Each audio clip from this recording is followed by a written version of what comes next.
कांदा 50 दिवसात झालाय, ही एक चूक तुम्हाला खूप महागात पडू शकते. नमस्कार शेतकरी बांधवांनो, मी कृषी कन्या मयुरी रवी किरण उंडे. जर तुमचा कांदा 50 दिवसाचा झालेला आहे, तुम्ही या काळात फवारणी नाही घेतली तर करपा व साईज मोठे न होणे यामुळे प्रचंड नुकसान होऊ शकते. येऊ नये म्हणून आपण BASF कंपनीचे कॅब्री टॉप घेतलेले आहे.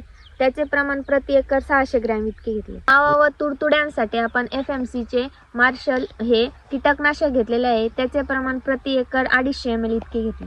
त्याच्या पातींचा फुटवा होण्यासाठी आपण 14 बायोटेकचे 1157 ही घेतलेले आहे. त्याचे प्रमाण प्रति एकर 500 ग्रॅम इतके आहे. मायक्रोन्यूट्रिएंट म्हणून PR ॲग्रोचे आपण रेक्झोलिन हे वापरलेले आहे. त्याचे प्रमाण आपण प्रति एकर 250 ग्रॅम इतके घेतले. तर तुम्ही ही फवारणी घेतली तर तुमचाही कांदा असा हिरवागार होईल. तसेच आपण कांद्यासाठी खते ही फवारणीद्वारे देऊ शकतो.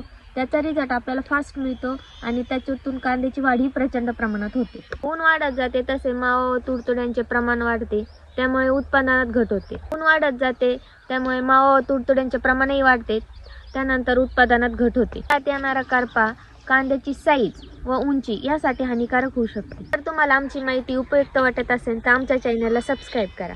धन्यवाद. भेटूया नवीन व्हिडिओ नवीन माहितीसोबत.